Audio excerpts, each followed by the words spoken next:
À cet instant précis, notre engagement est mis à rude épreuve, car notre parti, le PENEC, tout comme 12 autres formations politiques de l'opposition, vient d'être suspendu et menacé de dissolution par les régimes en place.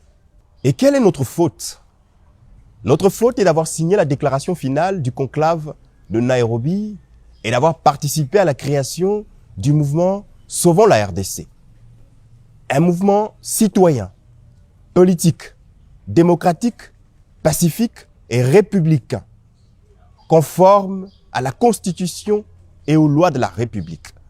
Un mouvement auquel vous avez déjà adhéré par millions, parce que vous croyez, comme nous, qu'il est encore possible de sauver la démocratie. Et s'il fallait signer cette déclaration 1 million de fois, ou recommencer cet acte de foi envers notre peuple et notre République, nous le ferions sans hésiter, sans trembler, sans reculer. Mais en suspendant nos partis, les régimes n'attaquent pas simplement des sigles ou des leaders politiques. Ce n'est pas moi qu'ils attaquent. Ce n'est pas Joseph Kabila. Ce n'est pas Seth Kikouni. Ce n'est pas Claudel André Loubaya. Ce n'est pas Théophile Mbemba. Ce n'est pas Filia Chipassa. Ce n'est pas Matata Pogno. Ce n'est pas Franck Diongo. Ce n'est pas José Makila. Ce n'est pas Jean-Claude Vouemba. C'est vous, peuple congolais. C'est votre droit de penser librement qu'on veut étouffer. C'est votre voix qu'on veut faire taire. C'est votre espérance qu'on veut briser. Ils veulent vous faire croire que votre engagement est un crime, que votre courage est une menace, que votre liberté est un danger pour eux.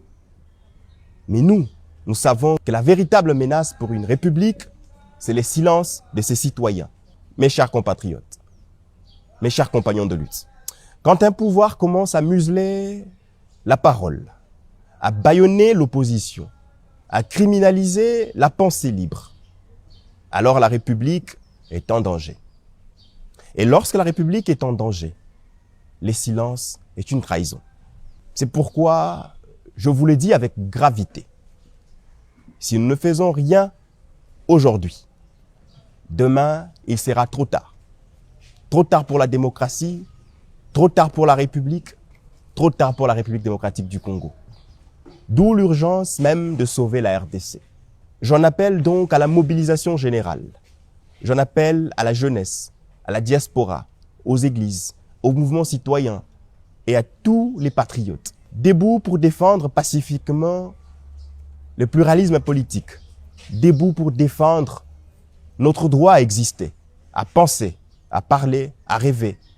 Debout pour dire non à la peur, non à l'arbitraire, non à la dictature. Mes chers compatriotes, mes chers compagnons de lutte, l'histoire nous observe.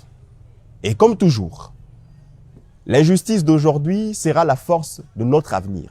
Le PENEC est debout, aux côtés de ses partenaires du cadre de concertation des forces politiques et sociales et du mouvement Sauvons la RDC. Frappés, mais pas vaincus. Inquiets, mais plus que jamais déterminés. Victimes, mais libres dans leur âme et dans leur idéal. Nous continuerons à nous battre, car notre lutte est juste, notre cause est noble et notre espérance est inébranlable. Je vous remercie, que Dieu bénisse notre lutte.